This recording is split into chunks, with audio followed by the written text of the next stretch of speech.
욥기 23장 1절부터 10절까지 말씀을 우리 마음에 담아 한 절씩 교독합니다. 욥이 대답하여 이르되 오늘도 내게 반응하는 마음과 근심이 있나니 내가 받은 재앙이 탄식보다 무거움이라. 내가 어찌하면 하나님을 발견하고 그의 처소에 나아가랴. 어찌하면 그 앞에서 내가 호소하며 변론할 말을 내 입에 채우고 내게 대답하시는 말씀을 내가 알며 내게 이르시는 것을 내가 깨달으랴. 그가 큰 권능을 가지시고 나와 더불어 다투시겠느냐? 아니로다. 도리어 내 말을 들으시리라. 거기서는 정직한 자가 그와 변론할 수 있은즉 내가 심판자에게서 영원히 벗어나리라. 그런데 내가 앞으로 가도 그가 아니니까 뒤로 가도 보이지 아니하시며 그가 왼쪽에서 일하시나 내가 만날 수 없고 그가 오른쪽으로 돌이키시나 배울 수 없구나. 그러나 내가 가는 길을 그가 아시나니 그가 나를 단련하신 후에는 내가 순금같이 되어 나오리라. 아멘. 자, 오늘 7월 마지막 주일 맞아 함께 읽은 욥기 23장 1절로부터 10절 말씀 통해 내가 순금같이 되어 나오리라 라는 제목으로 함께 하나님의 말씀 나누도록 하겠습니다. 한때 그런 말이 유행했어요. 남자는 새 여자의 말을 잘 들으면 성공한다. 들어보셨죠? 첫 번째 누구의 말입니까? 엄마의 말. 엄마의 말만 잘 들어도 자다가 떡이 생기고, 엄마 말 잘 들으면 내가 요 모양 요 꼴로 지금 살지 않았을 텐데, 이제 그런 탄식을 하는 경우가 있어요. 엄마 말 잘 들으십시오. 다음으로는 누구의 말이에요? 이제 아내의 말. 부부끼리 앉은 우리 성도들도 계시는데 어떻게 인정하십니까? 아내 말 잘 들어야 된다는 거? 그래요. 아내 말 좀 잘 들어야 될 거예요. 또 한 가지는 내비게이션, 안내양 말 잘 들어야 된다고. 100m에서 우회전, 500m 앞에 과속 카메라 있으니까 속도를 줄이라. 이제 그런 말 잘 들으면 안전하게 이제 목적지에 도착한다. 이제 그런 이야기를 우리가 함께 나눈 바가 있습니다. 하지만 인생이 그렇게 만만치가 않아요. 녹록치가 않습니다. 아무리 새 여자의 말을 잘 들어도 인생은 포장길이 아닌 마치 비포장길을 달리는 듯한 그런 때를 만날 때가 있어요. 인생뿐이 아니죠. 우리의 신앙생활도 마찬가지입니다. 때로 한다고 하는데도, 열심히 하는데도 신앙생활에 어려움을 느낄 때가 있는 것입니다. 좀처럼 기도응답이 없고 하나님께서 멀리만 계신 것처럼 느껴질 때가 있어요. 찬양을 해도 기쁨이 없고 말씀을 들어도 감동이 없을 때가 있는 것입니다. 주변에 다른 사람들을 보면 다 은혜 받는 것 같은데 나만 홀로 그런 은혜에서 벗어나 있는 것처럼 느껴질 때가 있는 것이죠. 마치 하나님이 그 얼굴을 가리신 것처럼 느껴지는 때, 하나님께서 침묵하시는 때를 우리는 신앙생활 중에 경험하게 되는 것입니다. 이런 시간을 가리켜 영성신학에서는 영적인 어두운 밤이라고 불러요. 영적인 슬럼프를 의미합니다. 마치 달빛조차 없는 금음날 그 한밤중과 같은 어둠이 임하기 때문입니다. 이런 영적인 어두운 밤이라는 용어는 16세기 수도사인 십자가의 성 요한으로부터 유래되었어요. 그가 쓴 책 어두운 밤이라는 책으로부터 이런 영적 어두운 밤이라는 용어가 생겨나게 되었습니다. 이 십자가의 성 요한, 테레사, 아빌라의 성 테레사와 함께 이 수도원의 개혁을 이끌던 사람이었습니다. 그런데 어느 날 그 반대파에 의해서 이제 납치가 돼요. 그리고 11개월 동안 한 수도원에 갇혀 있게 됩니다. 전혀 불빛이 들어오지 않는 독방이었어요. 오로지 한 틈 사이로 유일하게 빛이 이제 들어오는 그런 작은 독방이었습니다. 바로 거기에서 신비한 영적 체험을 한 거죠. 그래서 소위 이 어둠 밤이라는 영적 체험을 이제 책으로 남게 되었던 것입니다. 그래요. 오늘날 도시 생활을 하다 보니까 우리가 어둠을 경험할 기회가 별로 없어요. 밤에도 불야성이잖아요. 그러다 보니 우리가 이 어둠을 실제 경험할 기회가 별로 없는 것입니다. 그러나 과거 우리 어려서만 보면 금음날 보면은 참 어두워요. 마치 오칠을 해놓은 것처럼 참 어둠을 우리가 경험한 바가 있습니다. 칠흑 같은 어둠이라는 것이 맞을 정도로 한치 앞을 내다볼 수 없는 그런 어둠이 내려진 경험을 갖는 것입니다. 그러다 보니 어디로 갈지를 모르는 거예요. 사방분간이 안 되기 때문에. 그리고 홀로 있는 것처럼 이제 외로움을 겪게 되는 것입니다. 영적인 어두운 밤도 마찬가지예요. 사방이 다 어둠으로 내려와 있기 때문에 영적 고독감을 느끼게 되는 것입니다. 그런 측면에서 오늘은 이 영적 어두운 밤에 대해서 좀 함께 살펴보려고 하는 것입니다. 성경에 누가 이런 영적인 어두운 밤을 경험했는지, 또 이 영적인 어두운 밤은 왜 우리 가운데 찾아오는지, 그렇다면 이 영적인 어두운 밤을 우리가 어떻게 통과할 수 있는지, 세 가지 차원에서 함께 말씀을 나누려고 합니다. 그 첫 번째, 영적인 어두운 밤을 경험한 사람들이에요. 누가 있을까? 오늘 함께 읽은 본문 속 욥이 이제 대표적인 인물이죠. 여러분, 욥에 대해서 좀 알고 계시죠? 성경 욥기 1장 1절 이하를 보면은 이 욥이 어떤 인물인지 설명해 주고 있어요. 우스 땅에 욥이라 불리는 사람이 있었는데 그 사람은 온전하고 정직하여 하나님을 경외하며 악에서 떠난 자더라. 이 사람은 동방 사람 중에 가장 훌륭한 자라. 이 구절 어디에도 욥에 대한 부정적인 대목이 나와 있지 않아요. 모두 긍정적인 단어입니다. 온전하다, 정직하다, 하나님을 경외했다, 악에서 떠났다. 그래서 동방의 모든 사람보다 가장 훌륭한 자였다. 욥에 대한 성경의 평가입니다. 그러나 우리가 잘 알다시피 이 욥은 고난의 터널, 영적인 어두운 밤을 경험하게 돼요. 그 어두운 밤에 경험한 그 고통이 어떠했는지 이 욥기서는 아주 자세하게 기록하고 있어요. 그 고난 가운데 그러나 욥이 견디기 어려웠던 것은 무엇이었을까? 그저 재산을 잃어서였을까? 자녀들을 사고로 잃어서였을까? 몸에 질병이 생겨서 고통스러웠기 때문이었을까? 친구들이 자기를 비아냥거렸기 때문이었을까? 아내가 자기를 저주하며 떠났기 때문이었을까? 물론 그런 것들로 인해서도 욥은 참으로 고통스러웠어요. 그러나 그것보다 더 고통스러웠던 것은 하나님의 침묵이었습니다.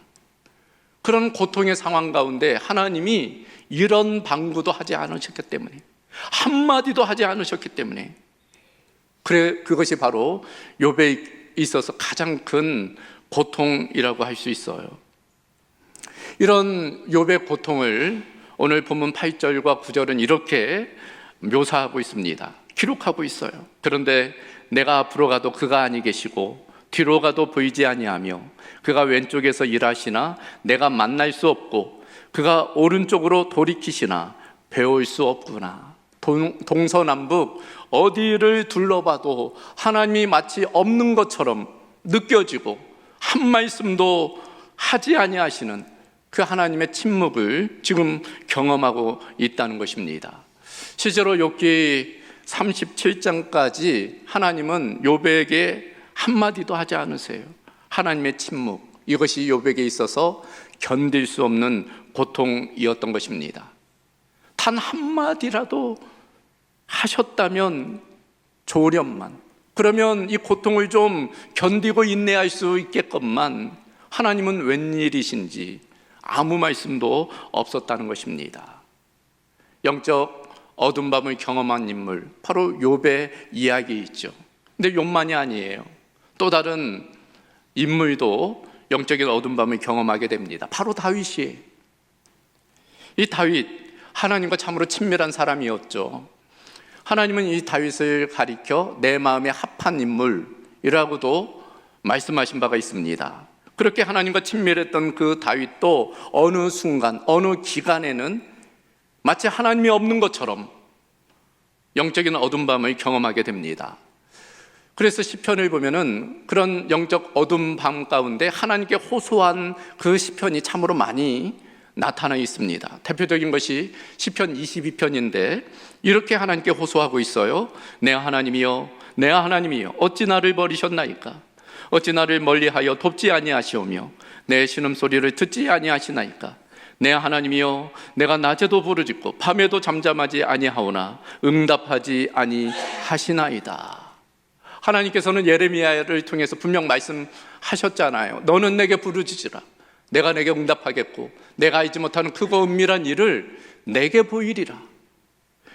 기도하면 응답하겠다 말씀하셨는데 웬일인지 이 다윗이 그렇게 하나님께 낮에도 부르짖고 밤에도 호소하지만 전혀 응답하지 않으셨다는 거예요. 그러므로 자신이 버려진 것과 같고 하나님이 멀리 계신 듯 하다는 것입니다. 시편 22편뿐 아니라 시편 곳곳에서 그런 영적 어둠 밤에 대해서 다윗은 하나님께 호소하고 있는 거예요. 그런데 욥이나 다윗 말고도 성경에는 영적 어둠 밤을 경험한 인물이 또 등장해요. 누구일까요? 바로 예수님이. 우리 예수님도 그런 영적인 어두운 밤을 경험하게 됩니다. 우리가 다 알고 있어요. 바로 십자가상이 있죠. 예수님은 십자가의 그 모진 고통 가운데 하나님께 호소합니다. 그런데 웬일인지 하나님이 침묵하세요. 그래서 예수님 마태복음 27장 46절에 이렇게 하나님께 호소합니다. 제9시쯤에 예수께서 크게 소리질러 이르시되 엘리 엘리 라마 사박다니 하시니 이는 곧 나의 하나님 나의 하나님 어찌하여 나를 버리셨나이까. 예수님조차도 마치 하나님이 버린 듯한, 자신을 버린 듯한 그런 영적인 어둠, 하나님의 침묵, 하나님의 부재를 경험하게 되는 것입니다. 이와 같이 다윗이나 욥, 그리고 예수님을 통해서 우리가 발견할 수 있는 것, 그것은 우리도 그런 영적 어둠 밤을 경험할 수 있다는 거예요. 그런 영적인 거장, 믿음의 사람들, 그들도 이런 어둠 밤을 경험했다면 우리도 마찬가지라는 거예요. 우리도 인생을 살아가며 때때로 그런 영적 어둠 밤이 있을 수 있다는 것을 우리가 예상해 볼 필요가 있는 것입니다. 자, 그렇다면 이런 영적인 어두운 밤은 왜 찾아오는 것일까? 영적 어두운 밤의 이유, 왜 우리는 하나님이 멀리 느껴질 때가 있는가? 몇 가지를 좀 생각해 보겠는데, 그 첫 번째 대표적인 것은 바로 죄 문제입니다. 가장 보편적인 이유예요. 죄 문제가 가장 중심된 문제입니다.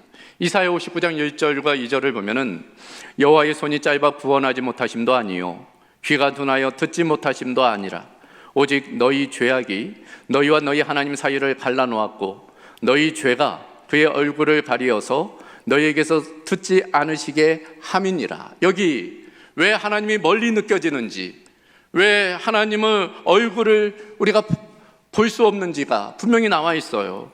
죄가 하나님과 우리 사이를 갈라놓았기 때문입니다. 우리의 죄가 하나님의 얼굴을 가리우게 했기 때문이라는 거예요. 이건 누구 문제예요? 하나님의 문제가 아니라 우리 편의 문제라는 거예요. 우리 죄 때문에. 우리의 죄가 하나님과 우리 사이에 장벽을 두게 되었다는 거예요. 그래요, 우리가 죄를 지으면 하나님이 슬퍼하세요. 하나님의 영 성령이 슬퍼하십니다. 그리고 떠나시는 거예요. 하나님이 그 얼굴을 가리우시게 되는 것입니다. 그래서 하나님이 멀리 느껴질 수밖에 없는 것입니다. 영적인 어둠, 하나님이 멀리 느껴지게 되는 이유, 그 무엇보다도 죄의 문제를 간과할 수 없는 것입니다. 두 번째는 영적인 무감각 때문이에요. 그러니까 우리가 어떤 다른 것에 몰두해 있다든지 그러면 하나님이 함께하고 있음에도 하나님이 함께하심을 느끼지 못할 수도 있다는 것입니다. 가끔씩 집에 있을 때 아내한테 타박을 당할 때가 있어요. 아내가 저를 불렀는데 제가 듣지 못하는 거예요. 왜? 뭔가에 몰두하고 있기 때문에, 뭔가에 어떤 집중하고 있기 때문에 아내가 분명 불렀음에도 제가 그것을 듣지를 못하는 거예요. 한참 부르고 나서야 그때 이제 대답하는 거예요. 그래서 타박을 당할 때가 있습니다. 우리 남편들 종종 그런 경우 있죠.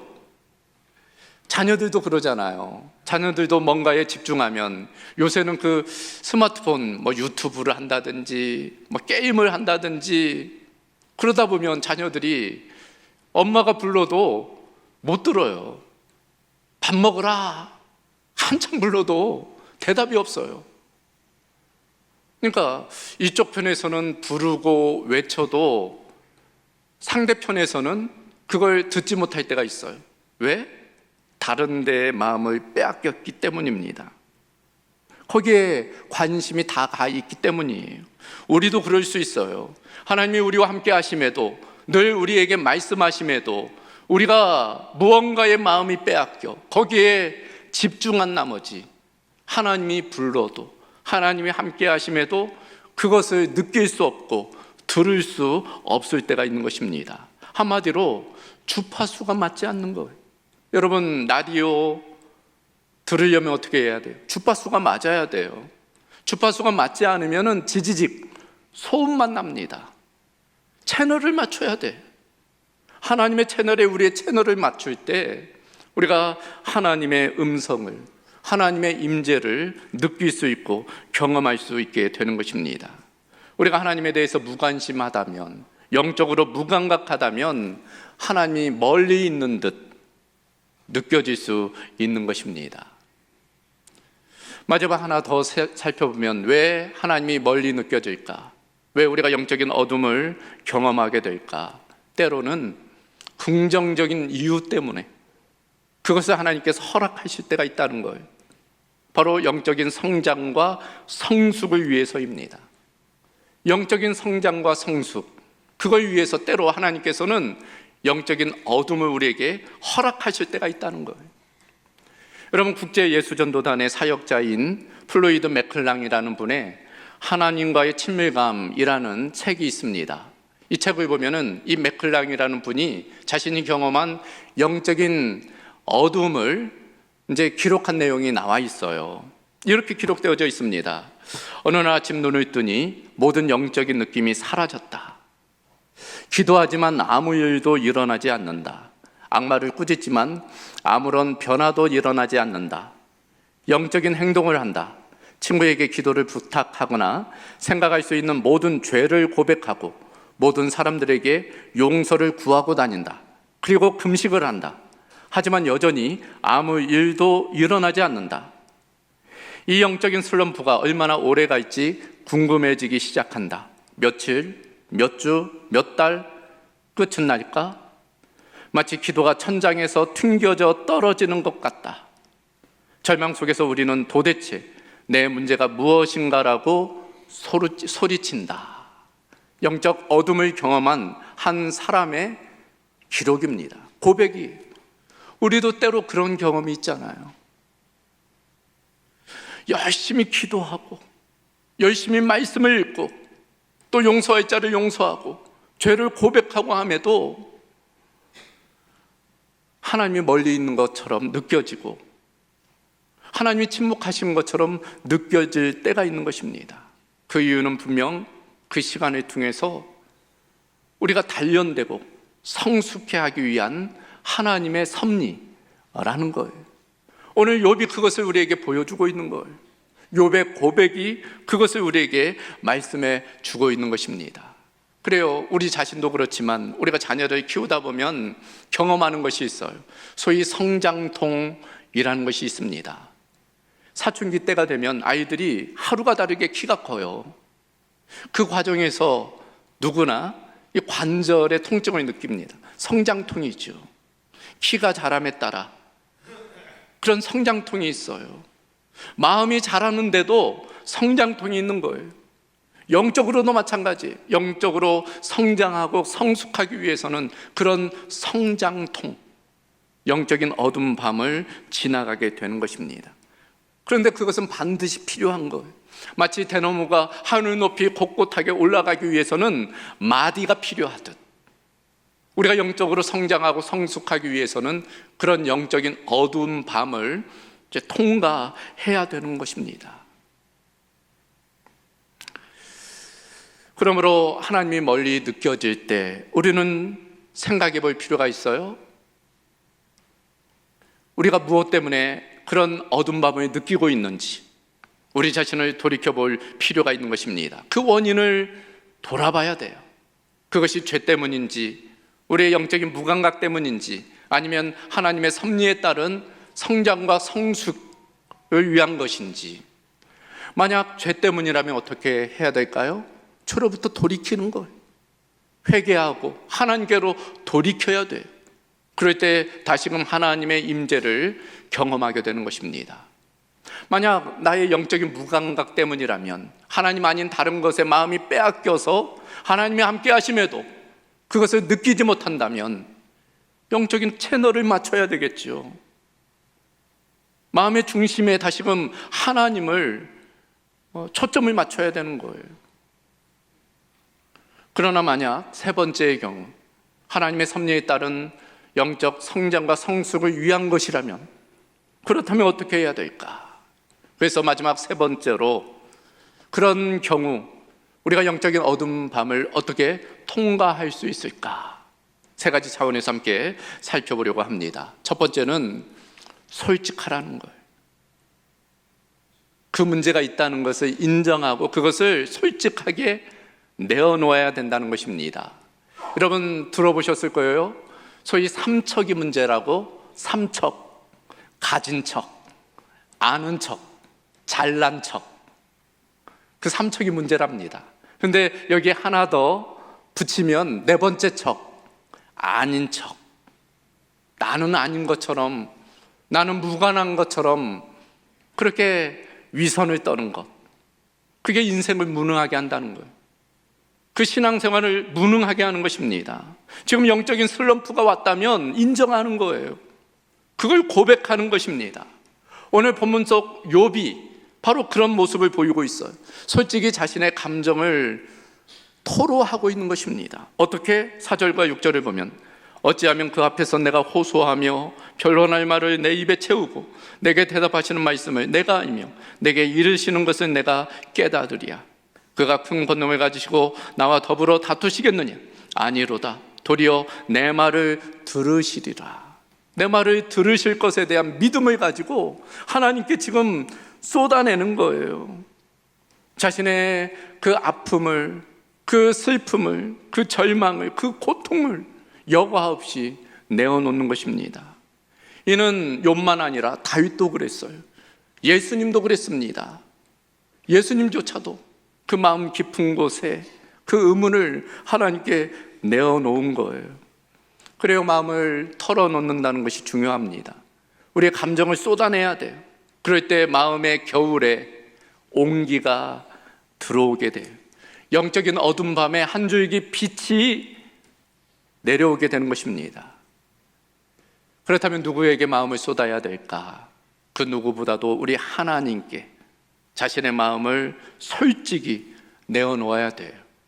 의심도, 분노도, 슬픔도, 두려움도, 마음의 혼란, 궁금증, 그 어떤 것이라도 하나님께 털어놓는 것입니다. 그렇잖아요. 어린아이가 친구하고 싸웠어요. 그러면 집에 달려와서 엄마한테 그 일러 바치는 겁니다. 엄마, 친구가 이렇게 나를 괴롭혔어. 나 힘들게 했어. 그러면 어떻게 엄마가 위로하고 격려하잖아요. 물론 그 위로와 격려도 이 아이에게는 힘이 되지만 무엇이 이 아이에게 안정감을 줄까요? 누군가에게 내가 쏟아나올 것이 있다는 것 자체가, 그걸 쏟아놓는 것 자체로만 해도 그 아이는 그 문제에서부터 벗어날 수 있는 거예요. 각 결혼한 신부가 남편과 싸우면 누구한테 전화해요? 친정 엄마한테. 남편이 잘못한 것을 이러니 저러니 쏟아놓고 나면은 언제 그랬냐는 듯이 마음이 시원해져. 그러면 다시금 시작할 수 있는 것입니다. 우리도 마찬가지. 자신의 그 아픔을, 고통을 하나님께 여과 없이 쏟아놓는 것. 그럴 때 하나님의 그 위로하심을 경험케 되는 거예요. 하나님만 아니지요.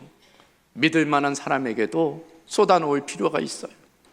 아내이든지 남편이든지 혹은 목사님이든지 구역의 어떤 식구들인 그냥 감춰두지만 말고 믿을 만한 사람에게 내어놓는 것입니다. 그 행위 자체로서도 우리는 그 어둠을 이겨낼 수 있는 것입니다. 두 번째로는 하나님께 초점을 맞추라는 거예요. 말씀드린 것처럼 이제 7말 8초이다 보니까 이제 휴가들 많이 다니실 거예요. 해외로 갔다 오시는 분도 계실 겁니다.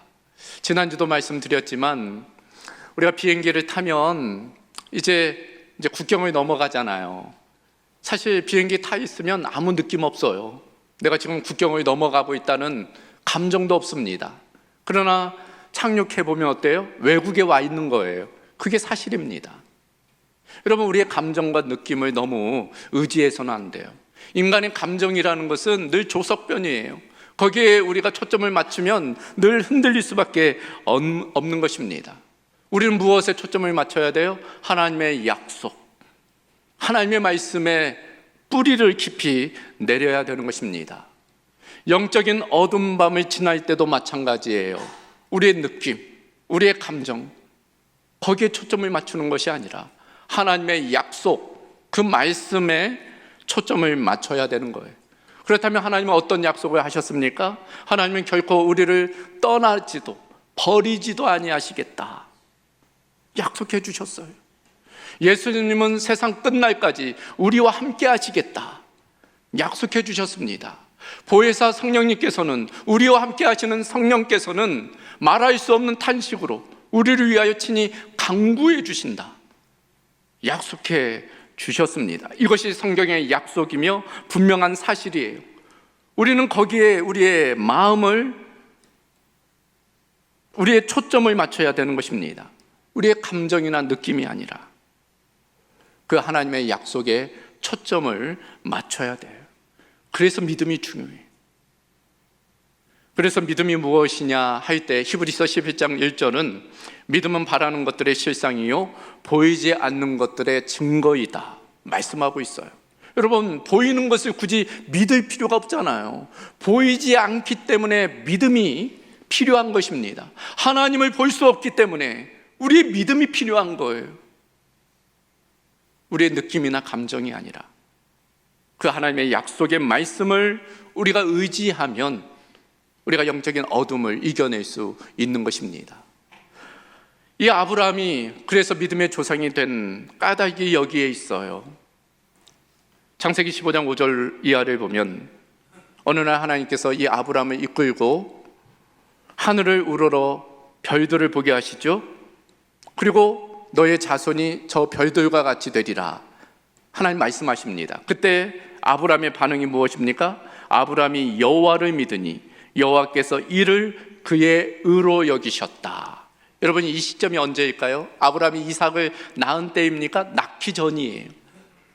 지금 100세나 되어서 이 사라는 경수가 끊어져 아들 낳을 가능성이 전혀 없는 때입니다.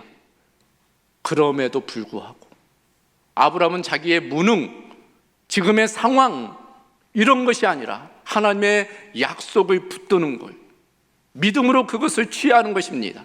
그러자 하나님께서는 그 믿음을 의로 여기셨다 말씀하고 있는 것입니다.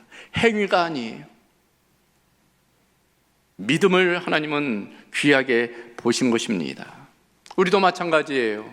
하나님이 어떤 분이신지를 안다면, 하나님은 선하시고 좋으신 분이라는 것을 안다면, 우리를 향한 계획도 그렇다는 것을 우리가 믿는다면, 그 하나님의 약속을 우리가 붙든다면 어떤 영적인 어둠 가운데에서도 흔들리지 않을 수 있는 것입니다. 우리의 감정, 느낌이 아닌 하나님께, 하나님의 약속에 초점을 맞추는 것, 그럴 때 영적 어둠을 이겨낼 수 있는 줄로 믿습니다. 한 가지 더 살펴보면 어떻게 영적인 어둠을 이겨낼 수 있을까, 통과할 수 있을까? 하나님이 하신 일들을 기억하는 거예요. 하나님께서 이미 행하신 일들, 그 놀라우신 일들을 기억하는 거예요. 그러면 앞으로 행하실 일들도 기대할 수 있는 것, 그리고 지금 어려움도 이겨낼 수 있는 것입니다. 하나님은 지금까지 우리에게 크고 놀라운 많은 일들을 행하셨잖아요. 그 모든 것들보다 가장 하나님의 우리를 향한 위대한 일, 그 아들을 보내주신 것, 예수님을 보내주신 것입니다. 그리고 그 예수님으로 하여금 우리의 모든 죄를 십자가에 담당케 하시고 우리의 모든 죄를 대속케 하신 것, 그리고 우리를 구원해 주신 거예요. 여러분, 그보다 더 큰 위대한 일이 어디 있습니까? 예수님은 이 땅에 오셔서 우리를 위해서 아낌없이 피를 흘리셨어요. 생각해 보십시오. 하나밖에 없는 그 아들을 우리에게 아낌없이 주신 그 하나님이, 하나밖에 없는 그 생명을 우리를 위해서 아낌없이 내어주신 그 예수님이 우리를 떠나시겠습니까? 우리를 버리시겠어요? 우리를 외면하시겠어요? 절대 그렇지 않아요. 하나님은 결코 어떤 상황 가운데서도 우리를 떠나지 않으시고 우리를 버리지 않으시고 우리를 외면하지 않으세요. 우리의 눈이 어두워, 우리 귀가 어두워서 우리가 하나님을 볼 수 없을 뿐이지, 그 음성을 듣지 못할 뿐이지, 하나님은 여전히 영적인 어둠 가운데 우리와 함께 하여 주시고 또 우리 가운데 최선으로 역사하여 주시는 것, 그 하나님의 은혜를 우리가 기억한다면 지금 당장의 그 어두운 밤을 우리가 넉넉히 이겨낼 수 있는 것입니다. 하나님 한 번도 나를 실망시킨 적 없으시고 언제나 공평과 은혜로 나를 지키셨네. 지나온 모든 세월들 돌아보아도 그 어느 것 하나 주의 손길 안 미친 것 전혀 없네. 오 신실하신 주, 오 신실하신 주, 내 너를 떠나지도 않으리라, 내 너를 버리지도 않으리라. 약속하셨던 주님, 그 약속을 지키사 이후로도 영원토록 나를 지키시리라 확신하네. 이제부터 언제까지? 영원토록, 주님 오실 때까지 우리를 지키시고 우리와 함께 하시고 우리를 도와주신다는 고백인 줄로 믿습니다. 우리가 이런 믿음으로, 이런 고백으로 나아간다면 어떤 어둠이라도 넉넉히 통과할 수 있을 줄로 믿습니다. 그런 은혜가 우리 모두 가운데 있기를 주님의 이름으로 소망합니다. 여러분, 때로 하나님이 멀리 계신다고 느껴질 때가 있어요. 그러나 바로 그때가 우리의 믿음이 필요한 때입니다. 하나님을 신뢰하시기를 바랍니다. 하나님께 초점을 맞추고 믿음의 걸음을 내디디시기를 바랍니다. 그런 말이 있잖아요. 어둠이 깊을수록 새벽이 가까웠다. 여러분, 우리는 동굴을 지금 들어가는 게 아니에요. 동굴은 끝이 막혀 있어요. 우리는 동굴이 아니라 터널을 지금 지나가고 있어요. 터널은 끝이 열려 있습니다. 결국에는 어둠을 지나 빛으로 나가게 될 것입니다. 그래서 욥은 오늘 10절 이렇게 이야기하고 있는 거예요. 그러나 내가 가는 길을 그가 아시나니 그가 나를 단련하신 후에는 내가 순금같이 되어 나오리라. 결국에는 자신이 순금같이 되어 나올 것을 고백하고 있는 거예요. 어떻게 되었을까요? 이 욥기서 마지막 욥기 42장에 가보면 5절에 욥은 이렇게 고백합니다. 내가 주께 대하여 귀로 듣기만 하였사오나 이제는 눈으로 주를 배움나이다. 귀로만 듣던 하나님을 이제는 눈으로 직접 뵙게 되는 놀라운 역사를 경험하게 되는 것입니다. 우리도 마찬가지예요. 어두운 밤 가운데 우리도 욥과 같이 우리의 믿음을 단련하고 오히려 믿음의 걸음을 내디딜 때 귀로만 듣던 하나님을 이제는 눈으로 보게 되는, 연약했던 우리의 믿음이 순금같이 변화되는 은혜를 경험하게 될 것입니다. 그런 마음으로 어떤 어둠이라도 넉넉히 이겨내는 저와 여러분이 되기를 주님의 이름으로 소망합니다. 하나님 감사합니다. 오늘 욥의 고백이 우리의 고백이 되기를 원합니다. 우리 성도들 중에도 지금 영적인 어둠, 고난의 터널을 통과하고 있는 성도들이 있는 줄 압니다. 하나님 위로하여 주시고 격려하여 주시고, 그렇게 외로움 또 슬프고 절망스러운 상황, 마치 하나님이 없는 것 같고 하나님이 침묵하시고 있는 것처럼 느껴지지만, 하지만 결코 하나님은 나를 떠나지 아니하셨고 나를 버리지 아니하셨으며 오히려 지금 더 크게 나를 위해 일하고 계시다는 그런 믿음으로 그 하나님의 약속을 붙들고 나아가는 은혜가 있게 하여 주시옵소서. 결국 욥의 고백, 내가 결국 승군과 같이 되어 나오리라는 그 고백으로 끝까지 싸워 승리하는 은혜가 있도록 주님 함께하여 주시옵소서. 모든 것 주님께 의탁하오며 우리 주 예수 그리스도의 이름으로 기도하옵나이다. 아멘.